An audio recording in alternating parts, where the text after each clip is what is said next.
பறக்க துணை முதல்வர் அதாவது நமது உதயநிதி ஸ்டாலின் அவர்கள் பயங்கரமாக மேடையில் பேச்சுவார்த்தை நடத்தி கொண்டிருந்தார். அதில் அவர் என்ன கூறியிருந்தார் என்றால், டிவிகே கட்சியின் அதாவது மறைமுகமாக ஒரு சிலர் உறுப்பினர் சேர்க்கவே தத்தளிச்சு கொண்டிருக்கிறாங்க.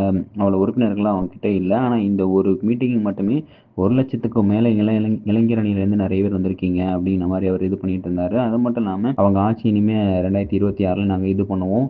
இப்போ ஒரு அமைச்சராக வந்து மட்டும் இங்கே ஒன்றும் பண்ண முடியாது. நாங்கள் ஒரு பலமான ஒரு அரசியல் அமைப்போடு இங்கே இருக்கோம். அரசியல் கூட்டணியோடு நாங்கள் இங்கே இருக்கோம். நாங்கள் தான் அடுத்த வருஷம் நாங்கள் ஜெயிப்போம் அப்படிங்கிற மாதிரி உதயநிதி ஸ்டாலின் பயங்கரமாக டிவிக்கேவை டைரெக்டாக தாக்காமல் இன்டைரக்டாக அவர் பேசிகிட்டு இருந்தார். அது மட்டும் இல்லாமல் உதயநிதி ஸ்டாலின் இந்த அளவுக்கு பேசுவாருங்கிறது ஒரு யாருமே எதிர்பார்க்காத ஒரு பேச்சு பொருளாக இருந்தது. அவர் மீட்டிங் டைமில் எலெக்ஷன் டைமில் வேனில் போயிட்டு நார்மலாக ஒரு ஃபன் எலமெண்ட்டாக ஃபன்னியாக காமெடியாக அந்த மாதிரி பேசிகிட்டு இருந்தாரே தவிர ஒரு மிக பொறுப்புடையோட ஒரு பேச்சாளர் லெவலுக்கு அவர் இது வரைக்கும் பேசினது கிடையாது. இந்த மேடை தான் ஒரு பயங்கரமான ஒரு பெரிய பொருட்டாக எதிர்பார்க்கப்படுகிறது.